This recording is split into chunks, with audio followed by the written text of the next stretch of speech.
हर हर गंगे। जय श्री राधे, जय श्री कृष्णा। दोस्तों, मौनी अमावस्या व्रत हर साल माघ मास की अमावस्या तिथि को किया जाता है। इस वर्ष मौनी अमावस्या तिथि 9 फरवरी यानी आज के दिन है। धर्म ग्रंथों और शास्त्रों में इस अमावस्या का बड़ा ही महत्व बताया गया है। इस पर यह भी मान्यता है कि मौनी अमावस्या के दिन अगर महोदय नामक योग बन जाए तो यह और भी लाभप्रद और कल्याणकारी हो जाता है। इस व्रत को करने से हमारे पितरों को संतुष्टि और प्रसन्नता मिलती है और घर में सुख समृद्धि और संतान की वृद्धि होती है। तो आइए जानते हैं मौनी अमावस्या कथा और महत्व क्या है। अमावस्या व्रत की विधि और लाभ भी हम जानते हैं। मौनी अमावस्या अपने नाम के अनुसार मौन और साधना का व्रत है। हम हर दिन जाने अनजाने कितने ही बात बोल जाते हैं जिससे लोगों का मन आहत होता है और अपनी कही बातों को लेकर हम बाद में अफसोस भी करते हैं। इसलिए साधना के लिए मौन परम आवश्यक माना गया है। गृहस्थ जन हमेशा मौन व्रत नहीं रख सकते, इसलिए एक दिन निर्धारित किया गया है जिसमें गृहस्थों को आत्मशुद्धि के लिए मौन व्रत का संकल्प लेना चाहिए। मौनी अमावस्या पर संभव हो तो पूरे दिन मौन धारण करें और मानसिक रूप से भगवान शिव और भगवान विष्णु का ध्यान करें या स्नान करने से पहले मौन धारण करें। स्नान के बाद ही कुछ भी न बोलें और दिन भर कोई भी ऐसी बात न कहें जिससे किसी का मन आहत हो। मौनी अमावस्या की सबसे बड़ी बात है कि यह माघ कृष्ण चतुर्दशी के अगले दिन आता है। माघ कृष्ण चतुर्दशी को शिवजी का विवाह माता पार्वती से तय हुआ था और अगले दिन मुनियों और देवी देवताओं ने शिव की साधना के लिए उनकी उपासना की थी। भगवान शिव ने देवी पार्वती के भाई बनकर उनके विवाह संबंधी कार्यक्रम में भाग लेना स्वीकार किया था और इन सब से अलग मौनी अमावस्या की कथा यह भी है कि सागर मंथन के समय जब असुर अमृत कलश लेकर भाग रहे थे तब इसी दिन अमृत की बूंदें छलककर प्रयाग सहित कई स्थानों पर गिरी थी। इसलिए मौनी अमावस्या पर प्रयाग सहित अन्य तीर्थों में स्नान करके दान पुण्य करने से कई गुना लाभ मिलता है। मौनी अमावस्या व्रत के लाभ। माघ मास में तिल, ऊनी वस्त्र, घी का दिया दिन बहुत ही पुण्यदायी होता है। इसलिए मौनी अमावस्या पर इन वस्तुओं का दान जरूर करना चाहिए। यह ज़रूरी नहीं है कि आप बहुत दान करें, लेकिन अपनी श्रद्धा और क्षमता के अनुसार थोड़ा दान भी आप कर सकते हैं। इससे भगवान शिव की कृपा प्राप्त होती है और व्यक्ति मृत्यु के पश्चात उत्तम लोक में स्थान पाता है। व्यक्ति मुनि पद को प्राप्त करता है। एक मान्यता है कि मौनी अमावस्या के दिन मनुष्यों के धरती पर लाने वाले प्रथम मनुष्य श्री मनु ऋषि जी का जन्म हुआ था। मनु ऋषि के नाम से भी इस व्रत का नाम मौनी अमावस्या है। मौनी अमावस्या की व्रत कथा।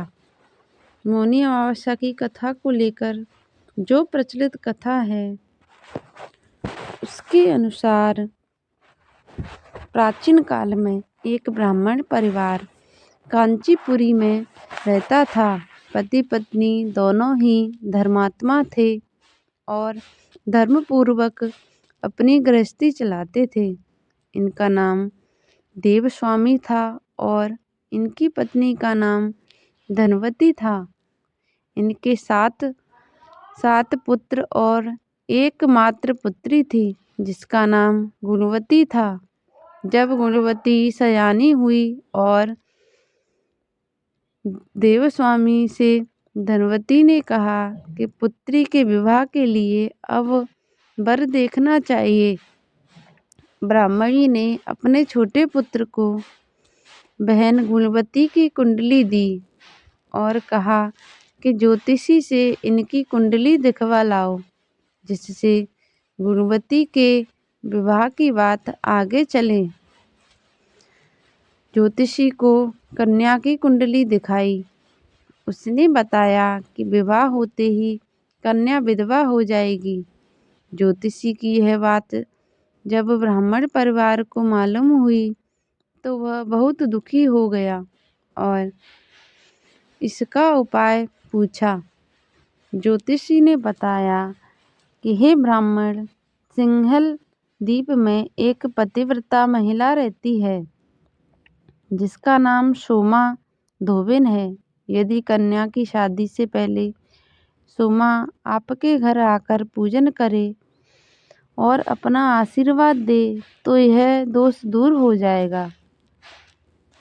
ब्राह्मण ने अपनी पुत्री गुणवती को अपने सबसे छोटे पुत्र के साथ सिंहल द्वीप भेज दिया। दोनों भाई बहन सागर किनारे पहुंचकर उसे पार करने के बारे में विचार करने लगे। जब समुद्र को पार करने का कोई रास्ता नहीं मिला तो दोनों भूखे प्यासे एक पीपल वृक्ष के नीचे आराम करने लगे। पेड़ पर घोंसले में एक गिद्ध का परिवार रहता था। उस समय घोंसले में सिर्फ गिद्ध के बच्चे थे।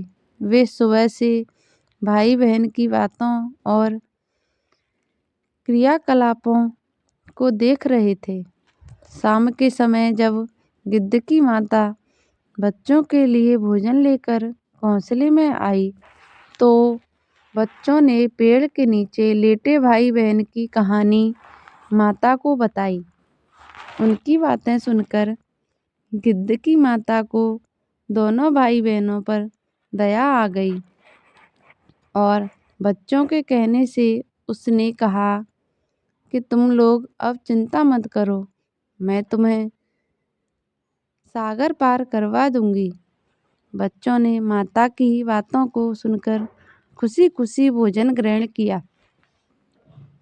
गिद्ध की माता बच्चों को भोजन करवाकर दोनों भाई बहनों के पास आई और बोली कि मैंने आपकी समस्याओं को जान लिया है। आप चिंता मत कीजिए, आपकी समस्या का निदान मैं कर दूंगी और आपको सोमा धोवन के पास पहुंचा दूंगी। गिद्ध की बातों को सुनकर दोनों भाई बहनों का मन आनंदित हो गया और उन्होंने वन में मौजूद कंदमूल को खाकर रात काट ली। सुबह होते ही गिद्ध ने दोनों भाई बहनों को समुद्र पार करवा दिया और सिंहल द्वीप में सोमा धोबिन के घर के पास पहुंचा दिया। गुणवती सोमा धोबिन के घर के पास छुपकर रहने लगी। हर दिन सुबह होने से पहले गुणवती सोमा का घर लीप दिया करती थी। एक दिन सोमा ने अपनी बहुओं से पूछा कि प्रतिदिन सुबह सुबह हमारा घर कौन लीपता है। बहुओं ने प्रशंसा के लोभ से कहा कि हमारे अलावा यह काम और कौन करेगा। लेकिन सोमा को बहुओं की बातों पर भरोसा नहीं हुआ और वह यह जानने के लिए पूरी रात जागती रही कि कौन है जो हर दिन सूर्योदय से पहले घर लीप जाता है। सोमा ने देखा कि एक कन्या उसके आंगन में आई और आंगन लीपने लगी। सोमा गुणवती के पास आई और उसने पूछा कि तुम कौन हो और क्यों हर सुबह मेरे आंगन को लीप कर चली जाती हो। गुणवती ने तब अपना सारा हाल सोमा से कह डाला। गुणवती के बातों को सुनकर सोमा ने कहा कि तुम्हारे सुहाग के लिए मैं तुम्हारे साथ चलूंगी। सोमा ने ब्राह्मण के घर आकर पूजा की, लेकिन विधि का विधान कौन टाल सकता है। गुणवती का विवाह होते ही उसके पति की मृत्यु हो गई। तब सोमा ने अपने सभी पुण्य गुणवती को दान कर दिए। सोमा के पुण्य से गुणवती का पति जीवित हो गया, लेकिन पुण्यों की कमी से सोमा के पति और बेटे की मृत्यु हो गई। लेकिन सोमा ने अपना घर छोड़ने से पहले बहुओं से कह दिया था कि मेरे लौटने से पहले अगर मेरे पति और बेटों को कुछ होता है तो उनके शरीर को संभाल कर रखना।